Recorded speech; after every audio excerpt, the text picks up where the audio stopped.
Alrighty, are we live? Just give me a second. There'll be a bit of a lag. Um, there'll be a bit of a lag, and we're live. Good. Hi, everybody. Welcome again to Building the World's Best Yacht Risk List. We're on volume 4, which is actually 5 forecasts, but we had 3 and 3.1. 3, I forgot to turn on the microphone. Checklists are very important. So today we're actually going to continue on with this case study of the collision between the Vertrauen and the James II, because as I get into it, it's actually touched me a little bit personally when I thought about the final hours of the the crew on the motor cruiser, the 3 people who died and the 4th person who was actually finally rescued. 2 things that hit me, last night. They were only like 1.6 miles from the coast, and at the entrance to the harbour is actually a lifeguard station. So it's really a horrific set of events.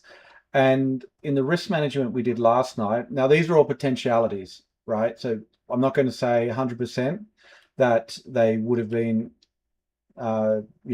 survived, but risk management is all about probabilities.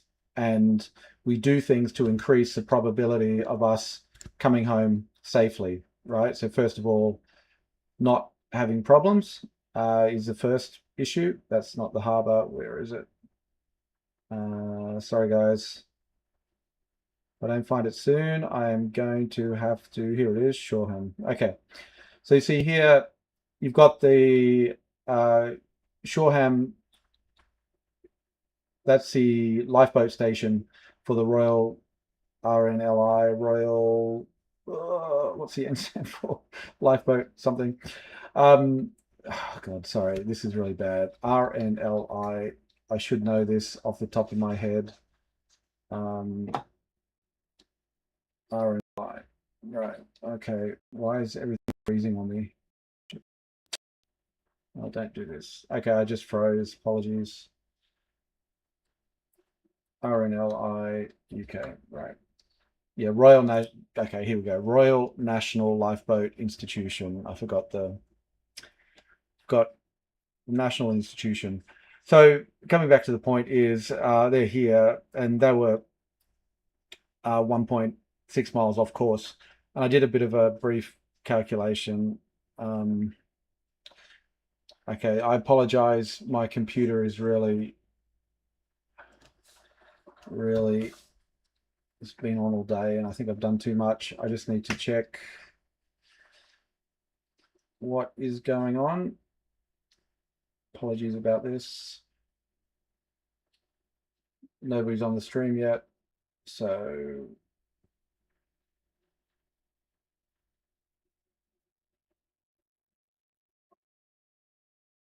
okay. We should be good. I don't know what the problem is. I'll just keep an eye on the computer. Apologies about that. Yeah. So as I worked it out, if I remember correctly, the lifeboats try to aim to be on the water somewhere between 10 to 15 minutes. I've seen one estimate of 8 to 16 minutes. I think it depends on the type of lifeboat they're launching. But these ones, they actually launch from directly down a ramp into the water. So the crew gets on in the boat shed, they let it go down the ramp. I assume the engines are running and they just head out straight away. So these boats travel at, well, some they go up to 40 knots. I think this one's like 24 knots. So 1.6 miles they can do in under 5 minutes. So best case scenario, probably the ultimate best, they could have been there in 15 minutes and these guys would have been safe. Now, as we discussed in the last night, if you want to see the accident report, you can go read it. We've already covered it yesterday.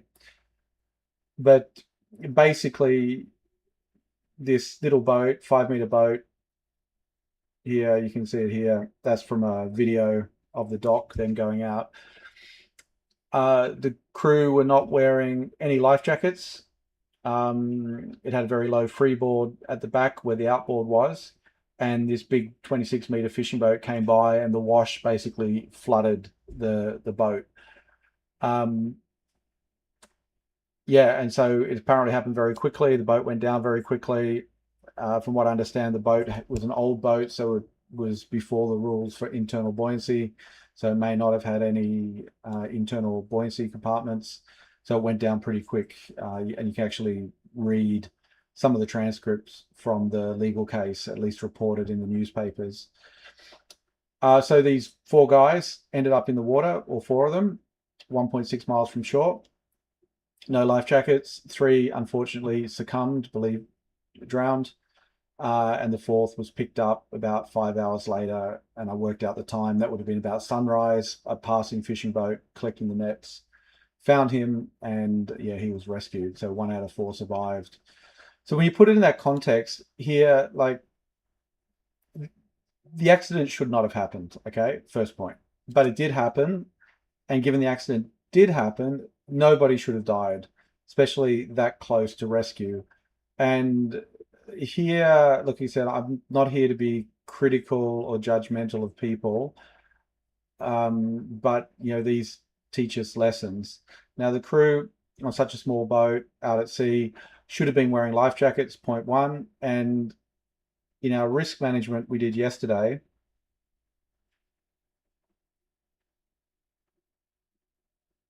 we said, yeah, so here's the risk management. We did two. We did a risk management for the boat to stop it sinking, and then we did a risk management on the crew activities. So the crew, basically, they should have been wearing life jackets, number one. That would have at least, I assume, prolonged their survival time somewhat. They, but those life jackets should have had signaling devices, at minimum a strobe light. Like, strobe lights are just amazing, cheap, and the visibility they give you to be seen is incredible, really incredible. So, if they were wearing a life jacket, if especially with four people in the water with four strobe lights, that's a pretty hard signal to miss. And I would assume they would have been spotted from shore from another passing boat, whatever it would have been, and somebody would have been called, a private person, to come out and get them, or the lifeboat would have been called, and they would have been there in about 15 minutes. So what ended up in a 5-hour ordeal for this lone survivor would have been over in less than an hour, let's say. Would have still been a pretty horrific event, but it would have been over in less than an hour. So it just goes to show that decisions have consequences. And I know when we all go on boats, it's risk management is difficult. You have to really sit down and think about it, be creative. There is a methodology here, which I'll just recap in a second. But it does save lives. It helps us to get a lot better prepared. Now, the interesting thing, if you read the reports, apparently the captain of the fishing boat here went to jail for 1 year. Apparently he was on social media during the collision, although I have seen reports he denies it. I would assume that the boat would become something like a crime scene, and potentially check internet traffic or his usage, whatever. So maybe they could correlate times. This is not a legal channel, but it would be something interesting to look into. So he went to jail for 1 year because he was the nominated watchkeeper but wasn't on watch. However, the interesting is here, if you come have a look at the captain, the gentleman who survived, he was asked if he'd been drinking all day, and basically said yes.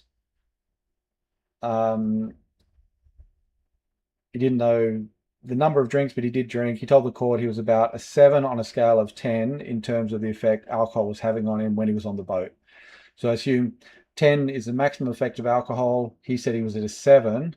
So that sounds drunk to me. And, you know, there were deficiencies in his boat and a whole bunch of things going on. So it's like, this is not a blame exercise. It happened. What we're trying to do is to pick through the aftermath and work out what, if we were in that situation, what could we have done to improve it, right? So everybody's suffered enough. 3 people are dead. One person's lost 3 friends. The watchkeeper's in jail for a year. Just pretty horrific outcomes all around. But, you know, drinking, being that drunk at least on a boat is never good. You should probably not be drinking at sea. And then, you know, also being on such a tiny boat. And I think I have a little bit of video. I won't look for it, but there is a video of the boat when it's coming in here, and you can see even in this still water, I guess this looks like a lock it's passing through. It's moving around quite a lot, so it doesn't look like, you know, there's a lot of displacement there, a lot of weight. So it's just a light little boat runabout. So what's the point I'm trying to make? Everybody was kind of in the wrong. The big fishing boat didn't keep a good watch. Although if you take a look at the report, and I just kind of wonder, and maybe this is the interesting bit to actually go look at it. There is a picture here about the light position. So the small motor cruiser, the 5.6 meter motor cruiser, had a port and starboard light. And at that length, they should have a 360-degree white light on a mast that can be seen from 360 degrees. However, most likely orientation of the lights shown by James 2 as the Vertrauen approached. So if this was their position, they would have been completely invisible at midnight on the water. So I just still wonder if the person was the watchkeeper was not on WhatsApp, but keeping a watch, would they have seen it anyhow? You know, maybe not. I don't think so. So unfortunately for the watchkeeper, if he was on social media and this happened, he's suffered the consequences of that. And phones are very attractive on a long, boring sail, but I guess it's that personal discipline to keep off them, especially, you know, for long distance. You know, shouldn't be watching YouTube videos when you're at sea. But, you know, I do wonder hypothetically what would have happened if he was not on social media and still 3 people died, if there was any blame for him. Because you could sort of argue here, a small boat, night, not seaworthy, they didn't have the transom board in, crew not wearing life jackets, they had no signaling devices, etc., etc. So it was sort of a little bit of a disaster waiting to happen, to be honest. And unfortunately, that disaster happened. So we're going to just do a quick recap then of the risk methodology, and then we're going to do actually a risk assessment from the fishing boat's point of view. And I think we've identified a very, how can we say, modern hazard about the use of mobile devices while we're meant to be on watch. And that is one to keep. And yeah, so we'll go through it. So we've got hazard categories. Remember, hazards are potential harms. Just because a hazard exists doesn't mean anyone's going to be harmed. So if you climb up a mast to repair something, there's a hazard. There's a hazard that you could fall, right? And if you fall, there's obviously harm. But just because you climb up the mast does not mean that harm is going to occur, right? And that's the whole essence of risk management. And we do subcategories. So we've got fire prevention. If you get a fire happening, put the fire out, etc. As we said before, we've got the this is a spreadsheet. We'll eventually get this into software. Then we've got the hazardous situation, and this is the essence of all risk controls, to identify correct hazardous situations. If you go back to the ISO standards which talk about it, they're very explicit on this point, that risk management is done based on the situation, not just general fire risks, for example, or general man overboard risks, because there are a whole bunch of different conditions that could occur. And I think we do get the impression, because we do have these international regulations like SOLAS or COLREGs, etc., which generally give you the risk controls that have to be in place. But they should be based on good risk management techniques to come to those conclusions. And here we're not just taking those regulations as gospel, as risk controls. Now you have to comply. They're good to do. But once you get into hazardous situations, maybe there's more you need to think about. Or when you actually get into do the risk management, you go through the hazardous situations, the reason why these regulations in place become a lot more clearer. So we do the hazardous situation. The hazardous situation is a sequence of events which lead to the potential harm. Okay, so that's why we do numbers here, 1, 2, 3, and work out what's going. Oh, excuse me. It's been a long day. Then we go to the unmitigated harm. And here, what the unmitigated harm is, there's no risk control. So we say if there was no risk control, what would the result be? And we do this for a couple of reasons. One is, why put a risk control for something that's not particularly dangerous? You know what I mean? So we say, okay, if it's acceptable risk, we're not going to mitigate it. Fine, we move on. But we also do it to kind of find the worst case possible, that what could happen. And then from that, we put in effective risk controls to have an acceptable level of risk. So that's the unmitigated. And then we have the unmitigated severity. So again, to come to a risk assessment, we look at two things. We look at the expected outcome, which is the severity of the outcome. And then we look at the probability of the outcome, either qualitatively, we assign a numerical percentage, or qualitatively, where we assign a risk category going from generally low to high. And then we have a matrix here from the risk assessment. So if we go here, this is our little risk assessment here. Severity of harm from negligible to catastrophic. And this is still in progress, but we've got 3 categories. We only use one category when we're filling out the risk list, but to make it meaningful, we actually define what that means in terms of harm. So we put in human, the vessel you're on, and then third-party property. So yeah, on the negligible side, if we just look at the human, mental stress, it was a little bit stressful, something happened, but I'm okay. To catastrophic, which is death or permanent injury, 2 things you can't really recover from. And there's a scale in between. Same for the vessel, minor damage, maybe a few scratches. And then the worst case, total loss or a complete insurance write-off. And insurance third-party property will follow that. Third-party property being a dock, somebody else's boat, I don't know, somebody's kayak, whatever it could be. Then we go the probability of harm. We're doing qualitative here. And my seems to be my computer is really freezing up. Sorry, guys. I'll give it. Okay. I'll give it. Let's see where it goes. If it doesn't get any better, I might pause the stream and rejoin. We'll see how we go. Okay, I'm apologize, guys. I'm going to have to restart. This is. We'll give we'll give it a little bit. Apologies for the thing.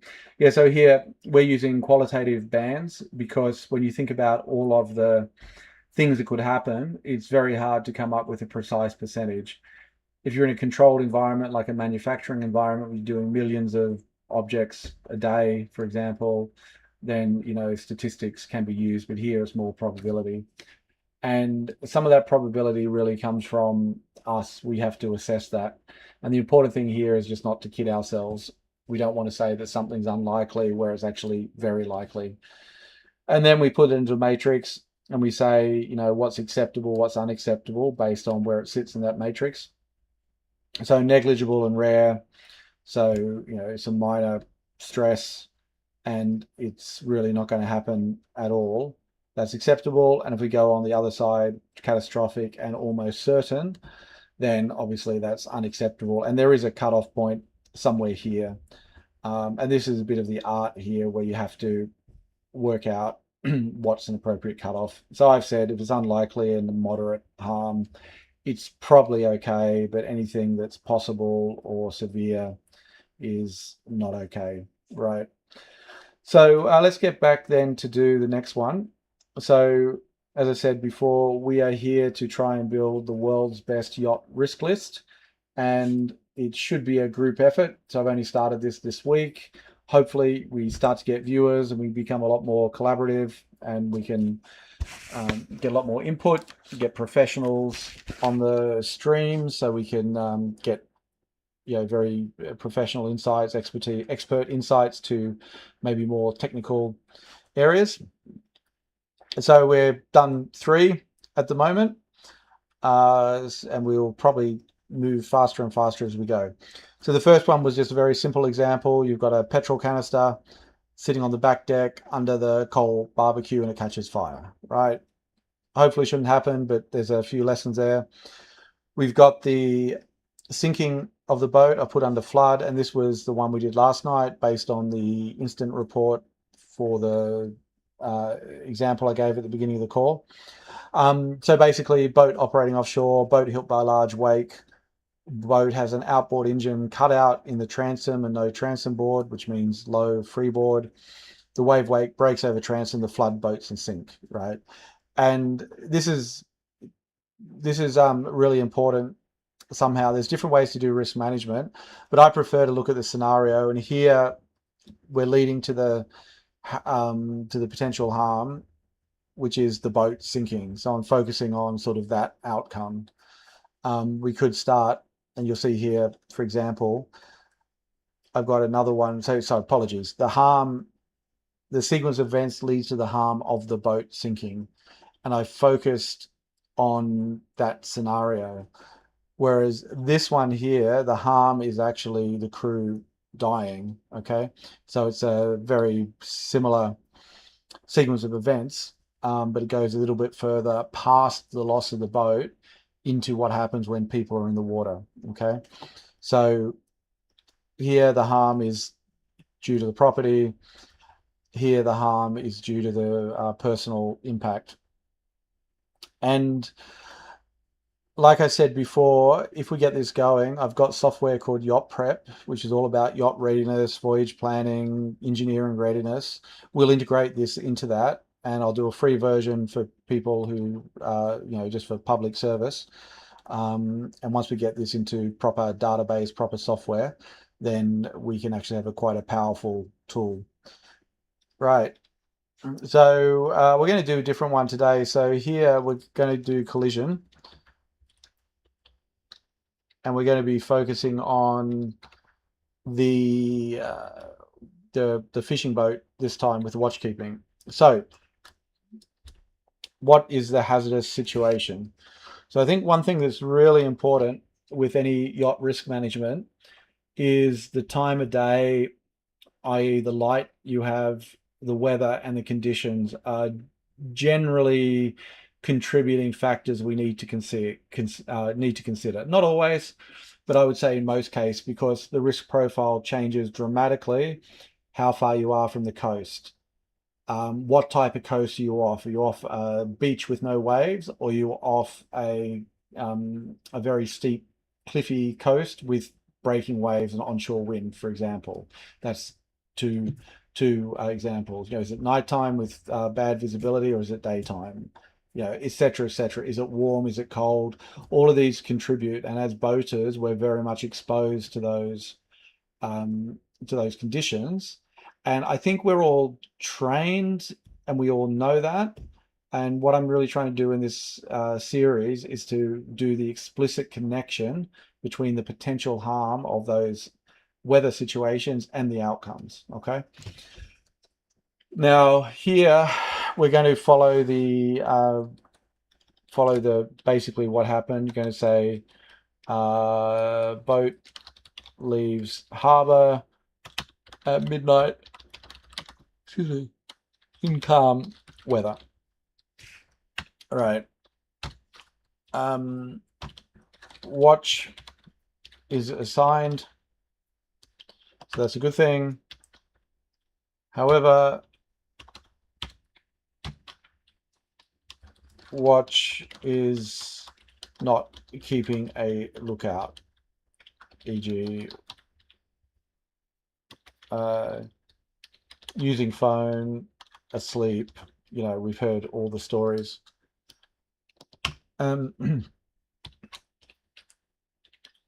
Boat collides with another boat.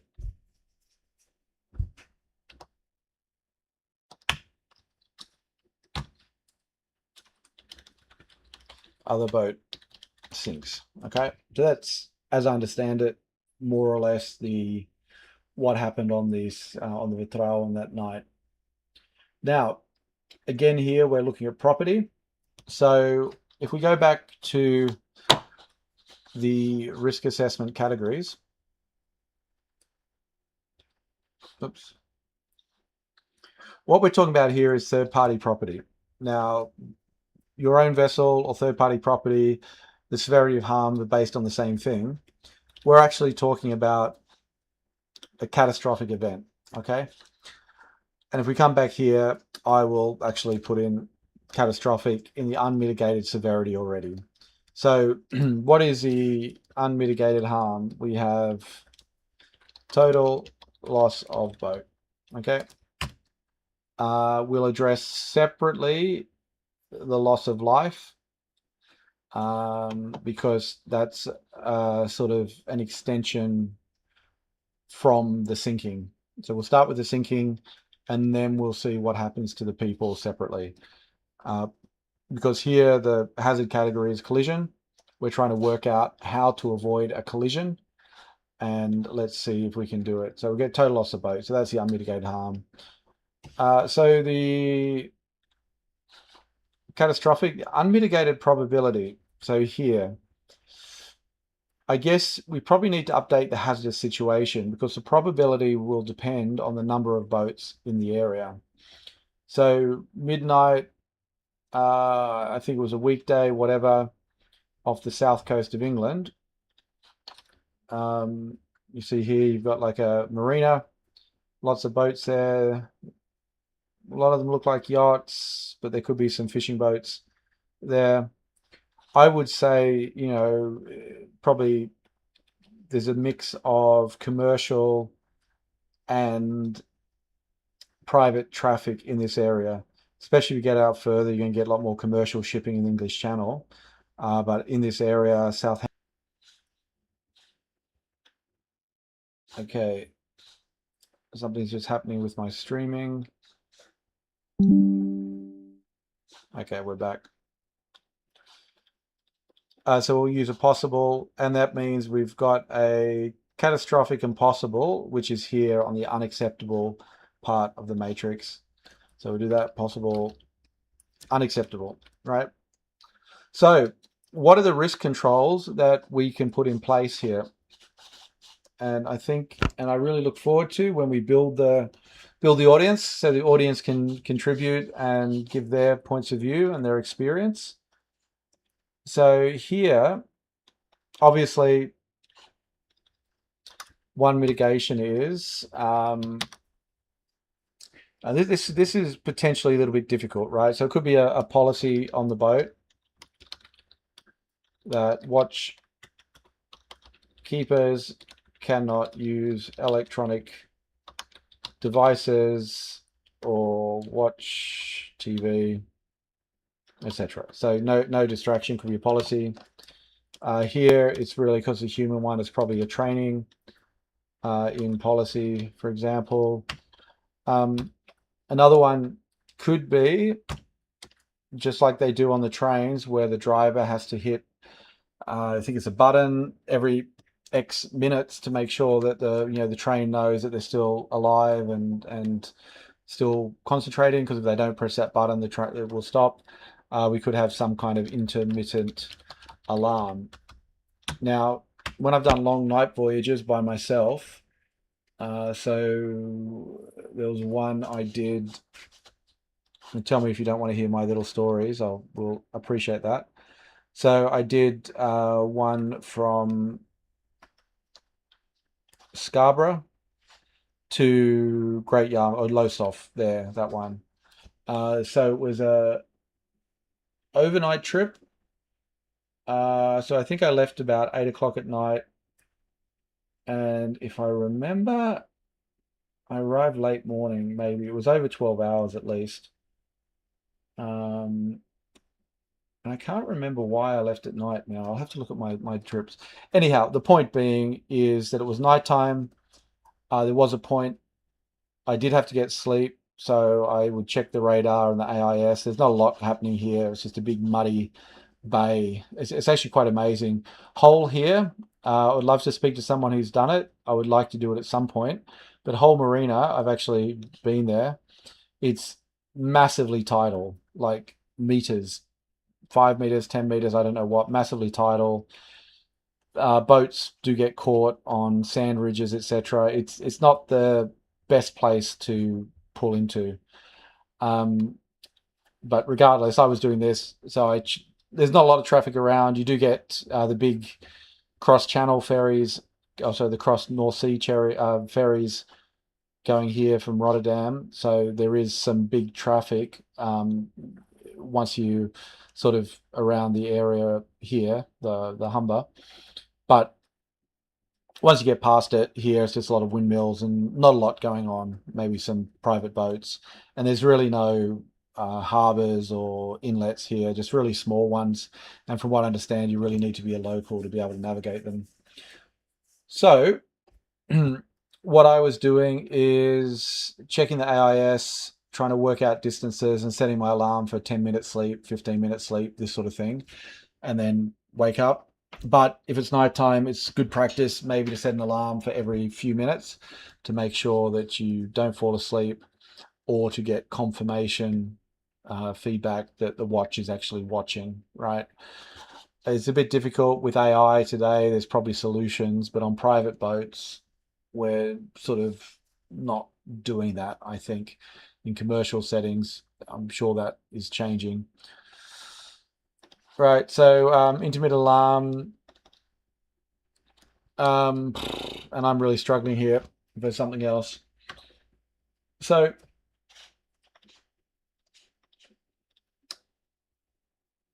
the mitigated severity here,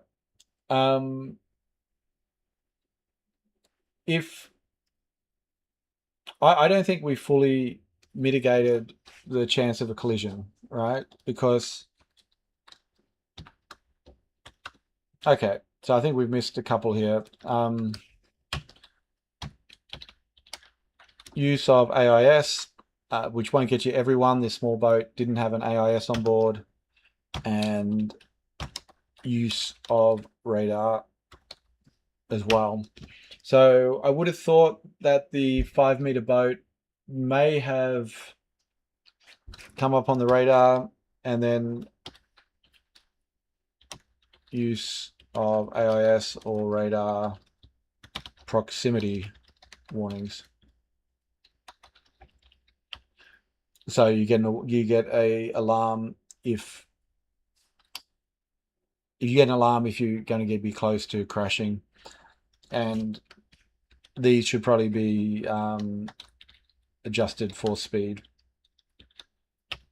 So 20-meter boat, don't know what they cruise at, but it's probably somewhere over 10 knots, I assume, 10 to 12 knots possibly.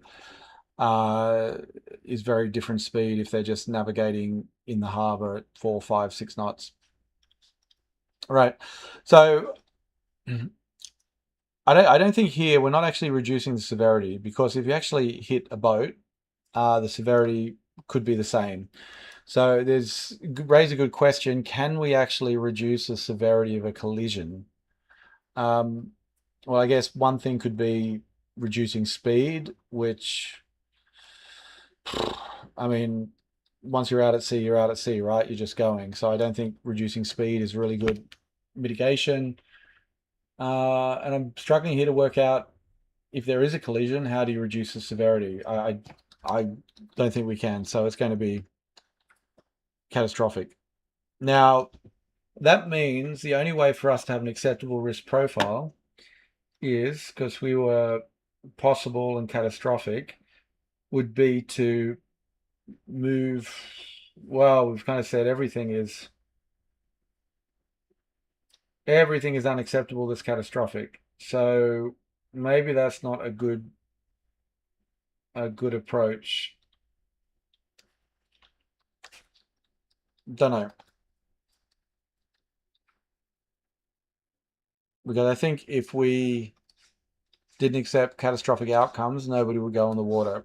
So I'm going to have to think about that. And I think there's a whole video where we can look at working out the risk assessment profile. Right. So catastrophic, mitigated probability. I would say it's probably unlikely. If you're watching, if you have radar, so that would mean that in the situation we looked at where the boat was not having the correct lights, potentially invisible, they should not be invisible to the radar.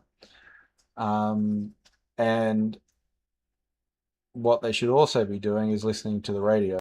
So in case somebody, my computer is really, I need to reboot. I'll just finish this and then I think we might wrap up for tonight. So mitigated probability, then what do we say? Let's put it as unlikely. And now here, and I think this is a problem with my risk matrices, that's unacceptable. But here we're going to say